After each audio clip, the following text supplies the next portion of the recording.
ഇതുപോലൊരു പെരുന്നാളിൻ്റെ തലേന്ന് ഫസൽ എന്ന ചെറുപ്പക്കാരൻ ക്രൂരമായി കൊല ചെയ്യപ്പെട്ടു. ഫസലിൻ്റെ കട്ട പിടിച്ച ചോരയിൽ മുക്കിയ ഉറുമാല് RSSന്റെ കാര്യാലയത്തിൽ കൊണ്ടിടുന്നു. നിങ്ങൾ ആലോചിച്ച് നോക്കൂ, തലശ്ശേരി പോലത്തെ ഒരു സ്ഥലത്ത് പെരുന്നാളിൻ്റെ തലേന്ന് ആ കൊലപാതകവും അതിനേക്കാൾ ക്രൂരമായ ആ ഉറുമാലും ചോര പുരണ്ട ഉറുമാലും അവർ കരുതിക്കൂട്ടി ഉറപ്പിച്ചത് തലശ്ശേരിയിൽ ഒരു ഹിന്ദു മുസ്ലിം കലാപം ഉണ്ടാക്കാനാണ്. അങ്ങനെയൊരു ഭയാനകമായ, ഭീകരമായ, നിന്ദ്യമായ ആ ആക്രമണത്തിന്റെ പിന്നിൽ CBI കണ്ടെത്തി കയ്യാമം വെച്ച് ജയിലിലാക്കി നാട് കടത്തപ്പെട്ട ഒരാളാണ് ഇവിടെ പിണറായി വിജയന്റെ സ്ഥാനാർത്ഥി. ആ സ്ഥാനാർത്ഥിക്കെതിരെ അതിശക്തമായ വികാരം ഇവിടെ നുരഞ്ഞു വന്നതുണ്ട്. മാത്രമല്ല, കണ്ണൂരിന്റെ അങ്ങേ അറ്റത്ത് പയ്യന്നൂരിലെ സ്ഥാനാർത്ഥി രക്തസാക്ഷി ഫണ്ട് കൊള്ളയടിച്ച ആളാണ്. തൊട്ടിപ്പുറത്ത്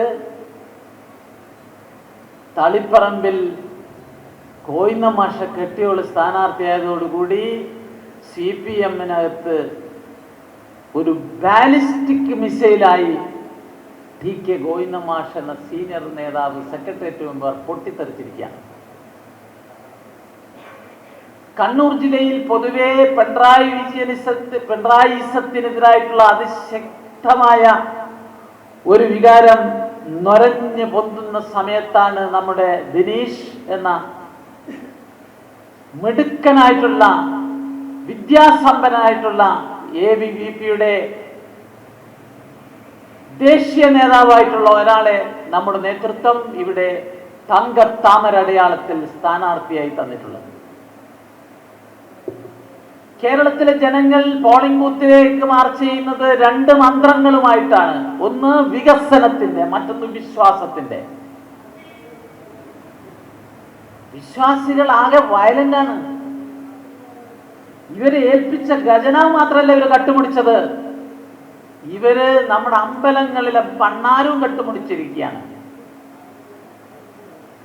ഞാൻ ഉറച്ചു വിശ്വസിക്കുന്നു, പോളിംഗ് ബൂത്തിൽ ചെന്ന് വിശ്വാസികൾ ഇലക്ട്രോണിക് യന്ത്രത്തിന്റെ മുമ്പിൽ കണ്ണടച്ച് സാക്ഷാൽ ശാസ്താവിനെ മനസ്സിൽ ധ്യാനിച്ച് ഇരട്ടച്ചങ്ങനെ എതിരെ കുത്തിക്കൊടുക്കുന്ന ഒരു തെരഞ്ഞെടുപ്പായിരിക്കും ഈ തെരഞ്ഞെടുപ്പ്.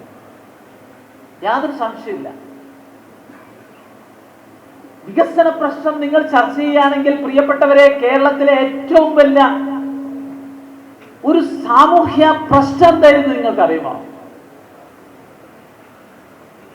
ലോകത്തിൽ ഏറ്റവും കൂടുതൽ റോഡപകടത്തിൽ ആള് മരിക്കുന്ന സംസ്ഥാനമായിരുന്നു കേരളം. ഒരു വർഷം 4000-ലധികം ആള് മരിക്കും. ഇറാൻ യുദ്ധത്തിൽ ഇതുവരെ 1444 ആളെ മരിച്ചിട്ടുള്ളൂ. ഞാനതിനെ കുറച്ച് കാണുകയല്ല, പക്ഷെ കേരളത്തിൽ ഓരോ വർഷവും 4000-ലധികം റോഡപകടത്തിൽ മരിക്കുകയും 50,000 ആളുകൾക്ക് പരിക്കേൽക്കുകയും ചെയ്യുന്ന നാടാണ്. ആ വിഷയത്തിൽ LDF-നും UDF-നും ഒരു പരിപാടി ഉണ്ടായിരുന്നോ? പരിപാടി ഇല്ല എന്ന് മാത്രമല്ല, കേന്ദ്ര ഗവൺമെന്റ് പലപ്പോഴും ആലോചിച്ചിട്ടുള്ള നാഷണൽ ഹൈവേ വികസന പദ്ധതിക്കെതിരായിരുന്നു ഇവരുടെ വികസന വിരുദ്ധ രാഷ്ട്രീയം. നരേന്ദ്രമോദി കേരളത്തിന്റെ ഒരറ്റം മുതൽ മറ്റേ അറ്റം വരെ 6 വരി പാത യാഥാർത്ഥ്യമാക്കിയിരിക്കുന്നു. അതിന്റെ 2 റീച്ച് ഉദ്ഘാടനം ചെയ്തിരിക്കുന്നു. കേരളത്തിൽ റോഡ് അപകടത്തിന്റെ മരണത്തിന്റെ ഭീകരതയേക്കാൾ എനിക്ക് തോന്നുന്നത് അപകടത്തിൽ കിടപ്പിലാകുന്നവരുടെ കഷ്ടമാണ്. അതിൽ ഒരാളുടെ പേര് പറഞ്ഞാൽ ഈ യോഗത്തിലുള്ള അമ്മമാരുടെ കണ്ണു നിറയും. നമ്മളെയൊക്കെ അബ്രപാളിയിൽ കുടുകുടാച്ചിരിപ്പിച്ച ജഗദീഷ് ശ്രീകുമാറിനെ നിങ്ങൾ ഒരു നോക്ക് കണ്ടാൽ നിങ്ങളുടെ കണ്ണ് നിറയും. ജഗദീഷ് ശ്രീകുമാറിനെ ഈ കോലത്തിലാക്കിയത് കോൺഗ്രസിന്റെയും കമ്മ്യൂണിസ്റ്റിന്റെയും വികസന വിരുദ്ധ രാഷ്ട്രീയമാണ്. നരേന്ദ്രമോദി ആ വികസനത്തിന്റെ ഭാഗമായി റോഡ് ഉദ്ഘാടനം നടത്തിയപ്പോൾ പിണറായി വിജയനെ വിളിച്ചു. പിണറായി വിജയൻ ബഹിഷ്കരിച്ചു. നിങ്ങൾക്ക് പഠിച്ചോ വന്ന ശിക്ഷ, നിങ്ങൾ ഇതിനെതിരായിരുന്നു, അതുകൊണ്ട് നിങ്ങൾക്ക് അതിൽ പങ്കെടുക്കാൻ പറ്റിയില്ല. മരുമാനെ വിളിച്ചില്ല എന്നാ പറയുന്നത്. മിസ്റ്റർ പിണറായി, ഇത് PWD പരിപാടിയല്ല, ഇത് NHIA പരിപാടിയാണ്. നാഷണൽ ഹൈവേ അതോറിറ്റി ഓഫ് ഇന്ത്യയുടെ ഒരു ഫ്ലാഗ്ഷിപ്പ് പ്രോഗ്രാമാണ് ഇത്.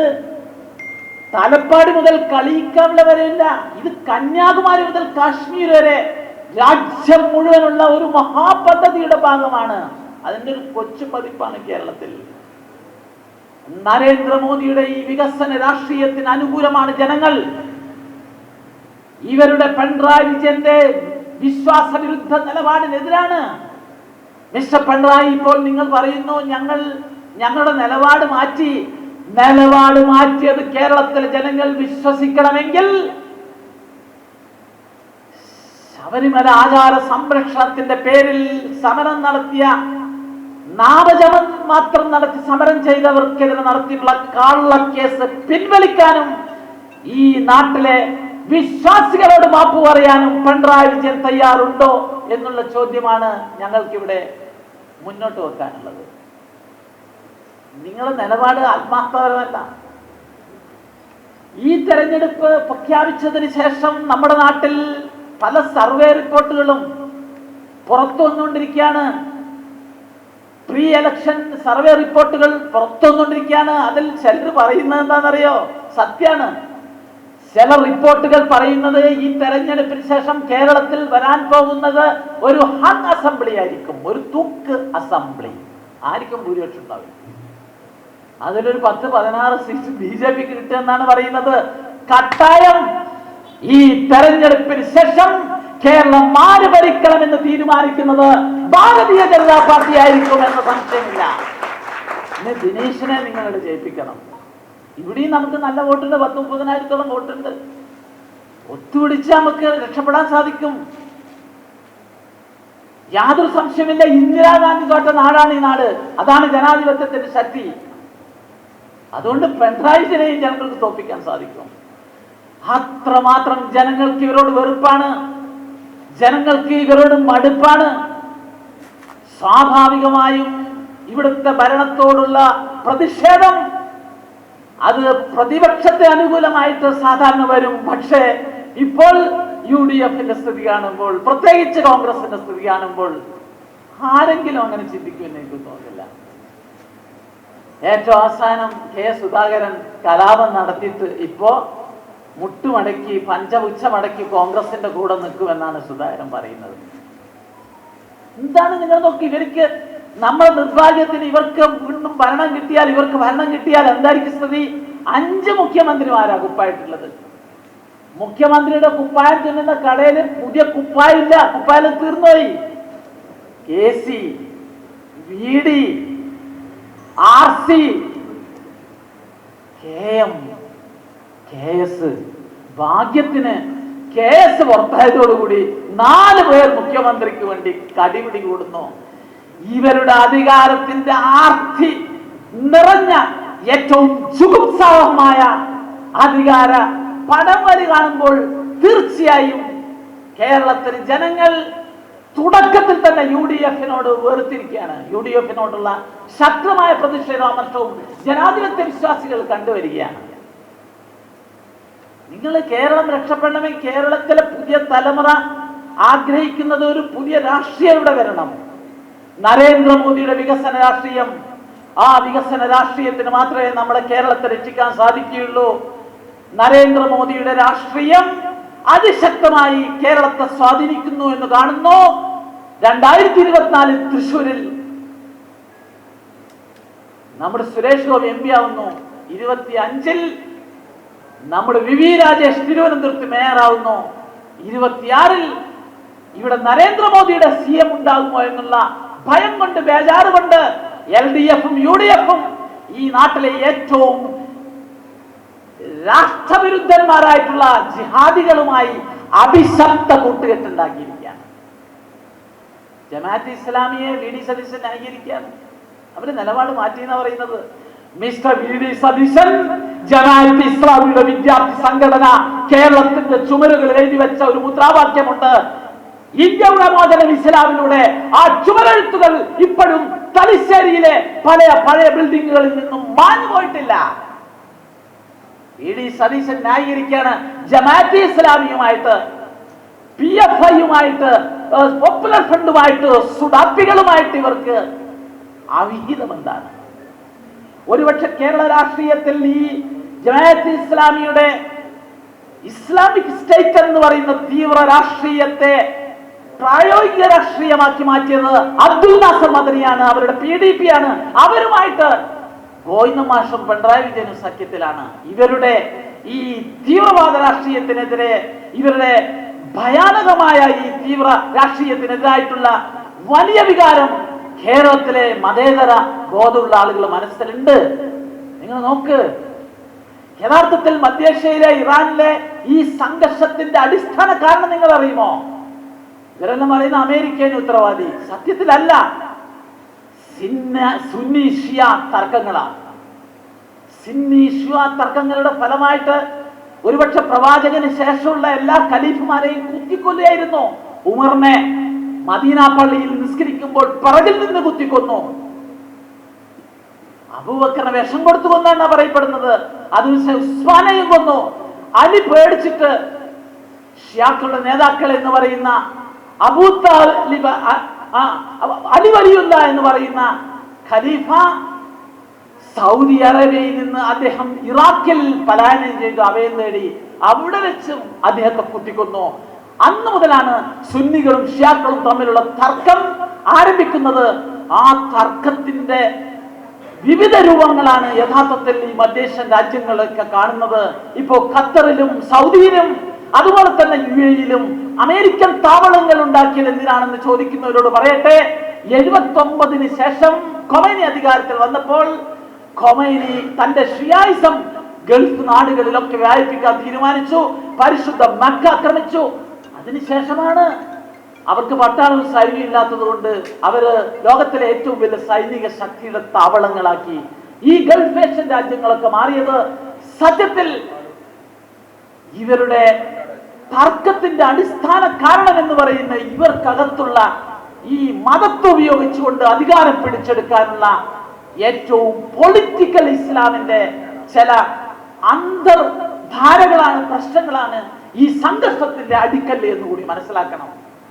നിങ്ങൾ ഇവിടെ നോക്കൂ, ഗൾഫ് നാടുകളിൽ നമ്മുടെ സഹോദരങ്ങൾ ജോലി ചെയ്യുന്നു. നമ്മുടെ തലശ്ശേരിയിൽ എന്റെ പ്രസംഗം കേൾക്കുന്ന നിങ്ങളുടെ എല്ലാ വീട്ടിലും ഗൾഫിൽ ആരെങ്കിലും ഉണ്ടാവും. അവരെ കുറിച്ച് നമുക്ക് ആശങ്കയുണ്ട്. ആ ആശങ്കക്കെതിരെ പ്രതികരിക്കാൻ ഇവിടെ LDF-നും UDF-നും സമയമില്ല. അവര് പ്രതികരിക്കുന്നതൊക്കെ ഇറാനിലെ ആ അപരിഷ്കൃതർക്ക് വേണ്ടിയിട്ടാണ് എന്ന് നമ്മൾ മനസ്സിലാക്കണം. പക്ഷേ ഈ വിഷയത്തിൽ നരേന്ദ്രമോദിയുടെ സമീപനം വളരെ സുവ്യക്തമാണ്. നമ്മൾ ലോകത്തെ സമാധാനം ആഗ്രഹിക്കുന്ന ഒരു മഹാപ്രസ്ഥാനമാണ്. വസുദൈവ കുടുംബകം അല്ലെങ്കിൽ ലോക സമസ്ത സുഖിനോ ഭവന്തു എന്ന ഋഗ്വേദനാമങ്ങളെ അടിസ്ഥാനപ്പെടുത്തി തന്റെ ജീവിതം പരവപ്പെടുത്തിയ ഒരു കരുത്തനായ വിശ്വഗുരുവാണ് നമ്മുടെ പ്രധാനമന്ത്രി നരേന്ദ്രമോദി. നരേന്ദ്രമോദിയുടെ കരങ്ങൾക്ക് ശക്തി പകരാൻ ഈ തെരഞ്ഞെടുപ്പിന് നമുക്ക് ഉപയോഗപ്പെടുത്താൻ സാധിക്കണം. തലശ്ശേരിയിൽ നല്ല മാറ്റം ഉണ്ടാക്കാൻ പറ്റിയ സ്ഥലമാണ്. രാഷ്ട്രീയമായി നിങ്ങൾ നോക്കുകയാണെങ്കിൽ ഈ തലശ്ശേരി നഗരത്തിലേക്ക് നോക്കൂ. ഇവിടെ 2 മുഖ്യമന്ത്രിമാർ, സാക്ഷാൽ നായനാരും പിണറായിയും മുഖ്യമന്ത്രിയായിട്ടുള്ള നഗരമായിരുന്നു. നിങ്ങൾ നോക്കൂ, ഈ നഗരത്തിന്റെ അവസ്ഥ വളരെ ദയനീയമാണ്. ഏറ്റവും വലിയ പവർഫുൾ ആയിട്ടുള്ള കോടിയേരി ബാലകൃഷ്ണൻ നാടാണ്. ഞാൻ നിങ്ങളോട് സംസാരിക്കുന്നത് തലശ്ശേരി മെയിൻ റോഡിന്റെ അടുത്ത് നിന്നാണ്. ലോകത്തിലെ ഏറ്റവും വലിയ ഇടുങ്ങിയ റോഡ് എവിടെയാന്ന് ചോദിച്ചാൽ തലശ്ശേരി മെയിൻ റോഡാണ്. ആ ഹൈവേയിൽ ഒരേ സമയത്ത് ചരക്ക് ലോറി ചരക്കിറക്കുന്നുണ്ടാവും, വാഹനങ്ങൾ അങ്ങോട്ടും ഇങ്ങോട്ടും പോകാൻ ബുദ്ധിമുട്ടുന്നുണ്ടാവും. ഈ ഇടുങ്ങിയ റോഡുകളിൽ വേർത്ത് കുളിച്ച് ശ്വാസം മുട്ടിക്കഴിയുന്ന ശാപവാക്കുകൾ പറയുന്ന ഏറ്റവും കൂടുതൽ നഗരവാസികൾ ഈ തലശ്ശേരിയിലാണ്. ഒരു ഫ്ലൈ ഓവർ ഇല്ല, ഒരു അണ്ടർപാസ് ഇല്ല, നല്ല ഓവുചാലില്ല. ഇവിടെ നരേന്ദ്രമോദിയുടെ വിഷനുള്ള ഒരാളെ കൊണ്ടുവരാൻ നമുക്ക് നിതീഷിനെ പോലുള്ള നല്ല വിദ്യാസമ്പന്നനായിട്ടുള്ള ചുറുചുറുക്കുള്ള ചെറുപ്പക്കാരനെ നമുക്ക് കൊണ്ടുവരാൻ സാധിക്കുകയാണെങ്കിൽ ഉറപ്പായിട്ടും ഈ നഗരത്തിന്റെ സ്വഭാവം മാറ്റിയെടുക്കാൻ സാധിക്കും. തലശ്ശേരി, കണ്ണൂർ എന്ന് പറഞ്ഞാൽ ഇന്ത്യയിലെ ഏറ്റവും പഴക്കം ചെന്ന പ്രധാനപ്പെട്ട 2 നഗരങ്ങളാണ്. ഈ 2 നഗരങ്ങളെ വേണമെങ്കിൽ നല്ല വിഷനുള്ള ഒരാൾ കേരള മുഖ്യമന്ത്രിയാണെങ്കിൽ നമുക്കൊരു ടിൻ സിറ്റി ആക്കാം. തലശ്ശേരിയെയും കണ്ണൂരിനെയും ചേർത്തുകൊണ്ട് ഗ്രേറ്റർ സിറ്റി ഡെവലപ്മെന്റ് അതോറിറ്റി ഉണ്ടാക്കുക. ഏതുപോലെ? അഹമ്മദാബാദ് ഗാന്ധിനഗർ പോലെ, ഹൈദരാബാദ് സെക്കൻഡറാബാദ് പോലെ, ഒറീസ കട്ടക്ക് പോലെ നമുക്ക് ഈ തലശ്ശേരിയെയും കണ്ണൂരിനെയും ചേർത്തുകൊണ്ട് ഒരു ടിൻ സിറ്റിയാക്കി മാറ്റി ഗ്രേറ്റർ അതോറിറ്റി ഉണ്ടാക്കി ലോകത്തിലെ ശ്രദ്ധേയമായ ഡ്രൈവിംഗ് ബീച്ച് മുഴപ്പിലങ്ങാട് ഉൾപ്പെടെ ധർമ്മടം ഉൾപ്പെടെ ഈ സിറ്റിക്കകത്ത് ചേർത്തുകൊണ്ട് മിനി മെട്രോ ഉൾപ്പെടെ ഒരുപക്ഷെ ഈ 2 സിറ്റിയെ ഇന്ത്യ ശ്രദ്ധിക്കപ്പെടുന്ന നഗരമാക്കി മാറ്റണമെങ്കിൽ നിങ്ങൾ നരേന്ദ്രമോദിയുടെ ടീമിനെ, നിതീഷിനെ ഈ മണ്ഡലം ഏൽപ്പിക്കണം. നരേന്ദ്രമോദിയുടെ മതവും രാഷ്ട്രീയവും വികസനമാണ്. നരേന്ദ്രമോദിയുടെ വികസന രാഷ്ട്രീയത്തിനൊപ്പം തലശ്ശേരിയിലെ പ്രബുദ്ധരായ ജനങ്ങൾ നിൽക്കണമേ എന്ന് പറഞ്ഞു വെച്ചുകൊണ്ട്, പ്രിയപ്പെട്ടവരെ, ഈ തെരഞ്ഞെടുപ്പ് കേരള രാഷ്ട്രീയത്തെ രക്ഷിക്കാനുള്ള മഹാപോരാട്ടമാണ്. ഈ പോരാട്ടത്തിൽ നിതീഷിന്റെ വിജയത്തിന് വേണ്ടി നമുക്ക് ഒരുമിച്ച് ഒറ്റക്കെട്ടായി മുന്നോട്ട് പോകാം എന്ന് മാത്രം പറഞ്ഞു വെച്ചുകൊണ്ട് ഈ പാർട്ടി ഓഫീസ് നമ്മുടെ പ്രവർത്തനത്തിൽ ശക്തിയും ഊർജവും പകരട്ടെ എന്ന് ഈ കത്തി നിൽക്കുന്ന വിളക്കിനെ സാക്ഷി നിർത്തി പ്രാർത്ഥിച്ചുകൊണ്ട് ഇത് ഉദ്ഘാടനം ചെയ്തതായി പ്രഖ്യാപിക്കുന്നു. നന്ദി, നമസ്കാരം. ജയ് ഭാരത്, ജയ് ബോലോ ഭാരത് മാതാ കി.